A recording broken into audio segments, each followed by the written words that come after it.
Culture Wars here on Morning Kicker. I'm Robert. He's Jason. Today, what do we want college soccer to be? Yeah. I mean, it's a big question out there, but the powers that be seem to finally be recognizing that the current college system is not working.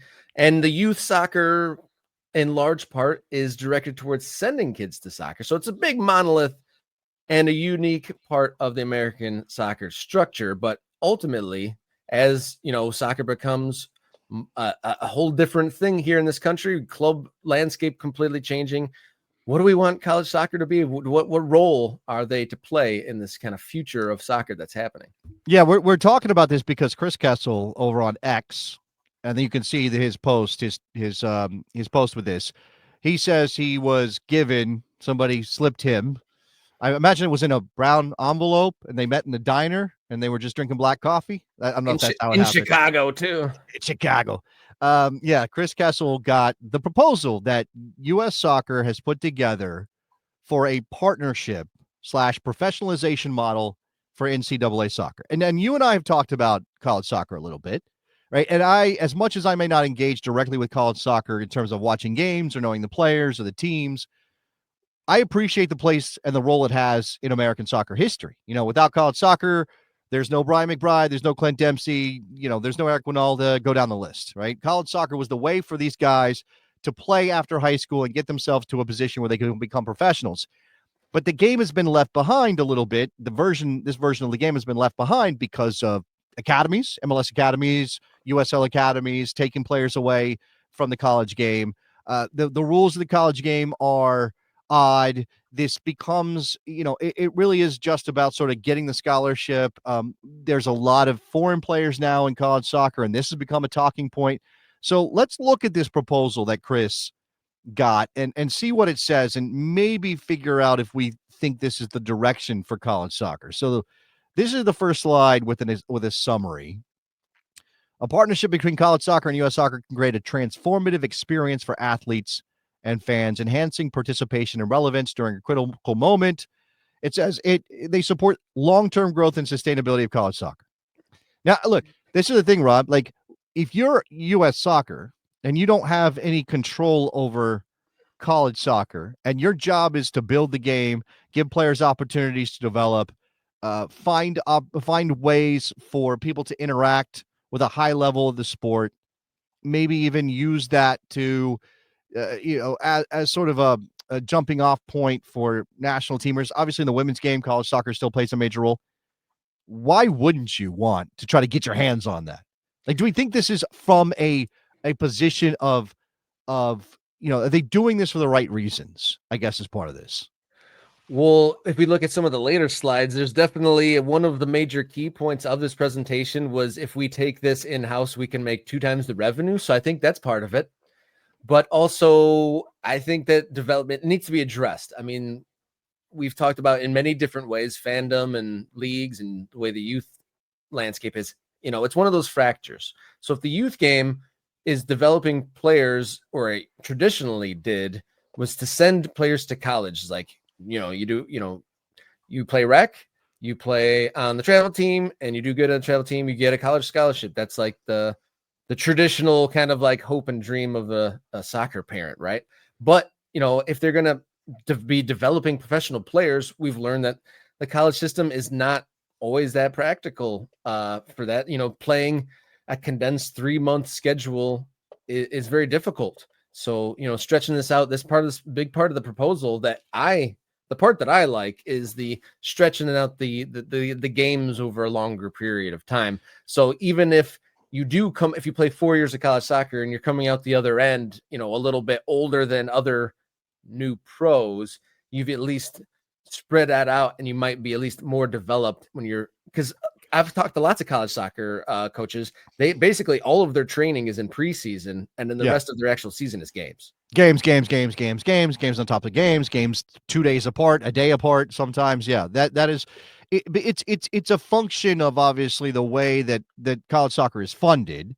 It's also a function of the cost involved, all those things. Yeah, the breakdown of the college year and all that stuff. It's important to point out, as Angus said in the chat, shout out to Angus, who's a member, become a member, be like Angus. that college sports in general are changing because of name and likeness stuff, because of the way players now make money. Did you hear about the college softball pitcher that went from Stanford to, I think, Was Texas? it?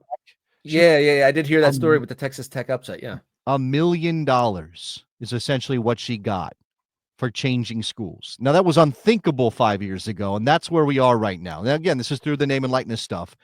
And if you're dealing with that as a college, it becomes, look, college football is always going to be the cash cow. They're always going to hold on to it. I think college basketball is right there behind it. So those big schools in particular are going to want to hold on to that. That's why you're seeing the super conference thing and all this weird stuff happening in college sports.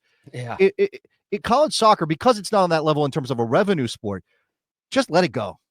Like you still maybe want your name on the team, but let it go. Let it go off and do its own thing. And maybe if U.S. Soccer has a proposal that works for everybody, then U.S. Soccer can oversee it. The players can still play. They can still go to school. Obviously, I don't know how the scholarship function works at that point, but there is something that. So they're talking about U.S. Soccer in their proposal. Here's, this is what's happening in American soccer. All these great things are happening. Changes are coming. The World Cup is coming. The Olympics are coming, et cetera, et cetera. College soccer and U.S. soccer overview. A pilot proposal for D1 men's soccer that spans 2 semesters and culminates with a U.S. soccer college playoff. They are specifically outlining a longer regular season, fall and spring. It says divisions to be determined by geography. This would break up the traditional conferences, which college has some conferences that don't follow what you think of for basketball and football, right, Rob? And this is sort of like how college hockey operates. Like Boston College is not in the same conference for hockey that they're in for football. Correct. So maybe that's something. I think I like that. It feels right. So it's to be geographically limited. Yeah, it's pretty harsh. I mean, if you really want these to be student athletes, I went to Western Michigan and there was some basketball players and volleyball players that were in some of my classes, and we literally never saw them the entire time because they were jetting off to various parts of the country. And that wasn't even like, the biggest of big time programs that we're talking about. So having geographic restrictions makes sense, just like what we talk about at the club game, just to reduce the amount of travel time and the wear and tear on people and the expense to the teams traveling. That makes complete sense. But it says on one of the bullet points, putting student athletes first, benefits of athlete health and development by limiting travel. And there you go. Yeah, I mean, if you do think of this as, if we're doing this, what is the word? Scholar athlete. Is that what they call them? That's what they were for a while. I don't know if we're still doing that. But if that's the thing, like, there's sort of a world in which you imagine maybe college soccer breaks off and it's completely separate. But then again, why are the kids even joining the teams if they're not getting the college experience and other things like that? So if you still want that, and we are a country that centers, although I know this is a moment where going to college is now more up in the air than ever before. But if we are talking about college still being the end game for a lot of parents who maybe don't want to send their kids off, as you said, to an academy and be professionalized at 14, 15, 16, then this is a way to still get these kids an opportunity to play in a system that benefits them while they're playing better soccer. And I don't want to be just selfish, Rob. This isn't just about making better soccer players, but that isn't not part of it as well. No, it's not at all. And it's one of the major kind of roadblocks and complications that we have if we do want to streamline it and make American soccer, if the goal is to make it look like other places, streamlining one of the major development sectors of our game would make complete sense to me, and having it somewhat reflect a development type of a schedule. I don't think anyone's saying that the current college system is the height of player development. Just want to mention Alex is going off over here, gifting 10 morning kick around memberships. What does that mean? Is that 10 times $3.99? Well, I guess it is. We're gonna have to figure out what to do with those gifts and how we can make them work for everybody here. So going back to this, one of the things that they're outlining here is that no matter how many teams participate in their model, they can scale it up. They can break it into regions. They can break it in. They even got the conferences mentioned here. And then if more conferences jump on board, they figure out the regions, they figure out the geography of this, and they play a regular season, split season, and then going to playoffs which looks like May, which right now the College Cup is in December, I believe. It'd be a lot they're better. always fighting off snow in those. Like the semifinals that are still more regionalized, they play in snow. Be a some lot of the biggest better games of the year. in May, for sure. For sure. Yeah. Okay. So let's move on. We only got a couple of slides left. I think there's only 2 more left. So this is an example of governance considerations that they can solve together. Basically saying, hey, we don't want to just impose ourselves here. We want to make sure that we're working with the way college sports already works. It talks about redshirt rules, transfer eligibility, things like that, player registration. So players would be registered under FIFA with this proposal. And, there would be, look at that, FIFA solidarity payments, potential to unlock a player transfer fee percentage distributed to college programs. So if you play at Wake Forest, you become a professional and you're sold by the club you join to a big European side, some of that money will go back to Wake Forest, which the fact that not that long ago we were arguing about whether American soccer needed to fall in line with solidarity payments. There were lawsuits about this. This is stunning to me that we're at this point. No, but at the same time, they're willing to propose solidarity payments to college institutions that already have a ton of money. But when we were talking about it for small grassroots clubs accepting solidarity payments, that seemed like a no-go, right? I mean, the story I put into the chat before the show was Queven Keller, the backup for Liverpool. His small Northern Irish club is going to, because he got a 20% sell on for his like $12 million move to Brentford. And so that the fortunes of that youth team have completely changed due to the solidarity payments to that grassroots team. Well, a sell-on is different from solidarity payments. Solidarity payments are due whether you have a sell-on or not. But if you have a sell-on clause, it's obviously extra. But in the case of these colleges, again, it wouldn't be we're negotiating a deal to sell a player, because when you graduate college and you move on and become a professional, that school doesn't get anything for that move. But this idea of you helped train this player, and FIFA has guidelines that says if you help train a player, regardless, you're a small Northern Irish club or you're a college university program, you should get something for that. And that could be interesting. Now, rules are also a part of this.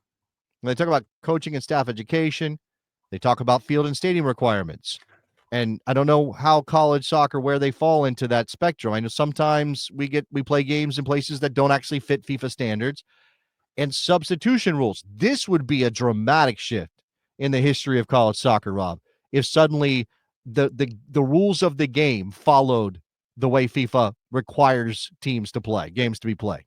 I know a lot of eye rolling happens with the countdown of the clock, but it is kind of fire to see a goal go, like a true buzzer beater in a soccer game is kind of exciting. But the substitutions, I would say, was the bigger part of it. We're saying, or the classical thinking is that this is developing for the future. But if you're about 22, if you play 4 years college soccer, played 4 years, and you're doing rolling substitutions still, yeah, I don't think you're really prepared to be, play a 90 as a professional. Right. And you do. Okay. There is also another impact and knock-on effect that we can come to. But okay. So this is the last slide. Solutions for current operational challenge. And by the way, very much shout out to Chris Kessel for posting this so we could do this today. I want to make sure that we recognize him. If you want to follow him on X, his name is there. Physical infrastructure, limited fields for matches and practices, especially when expanded. And then they say U.S. soccer can help fill that gap. If there's a lack of fields for college teams to play that fit the standards, that U.S. soccer can help with alternative fields. That's interesting in a country where field time is often a problem. The referee pool. Hey, we can help supply referees because there's going to be more games, two seasons, all these things. We can do that as well. That would be incredible. Administrative staff support, admin, medical, all of that. U.S. soccer has the infrastructure to help deal with that. And then cost and investments in profitable things like fundraising efforts, sponsorship opportunities. You saw the sponsors that they mentioned or the things that are coming up that they mentioned. All of that can be part of this. I guess, Rob, the other thing I would ask as we get ready to wrap this up is, do you think this has a significant impact on short season summer soccer in this country? Oh, you'd have to believe so, especially if it's widespread. I mean, maybe if it's just like the ACC and the Big Ten or something, maybe it'll be more limited. But I think if all colleges adopts this, I would definitely think so.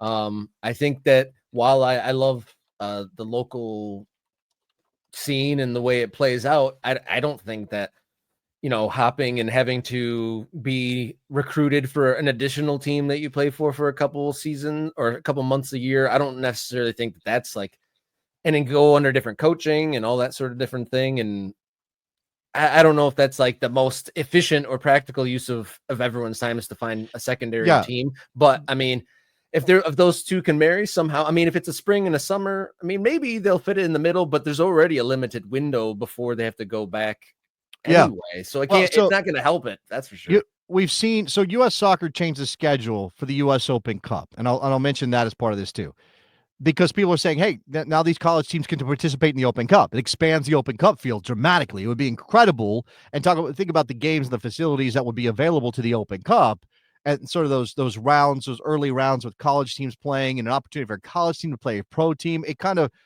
Which is really what you get when you get NPSL teams against pro teams. But we don't think of it that way. If it's a literal college program, like UC Santa Barbara gets to play the LA Galaxy or something. I mean, that's dream scenario stuff, but you can get there, right? Your brain can go to that place. But with the U.S. Open Cup being moved earlier in the season or earlier in the calendar, that hurt those teams that were qualified and would use college players, because those college players weren't released yet to be eligible to play for those teams that had qualified, those amateur teams that had qualified. If this is the way of the world, and if college teams are participating in the Open Cup, then man, I don't know what how does that do you stay with your college team all the way through the Open Cup season into if your team makes a deep run and you're playing through the summer now, but again, NCAA restrictions on playing time, on practice time they'd have to go away. U.S. Soccer would have to negotiate that those restrictions are out the window. And again, where is the NCAA in all of this?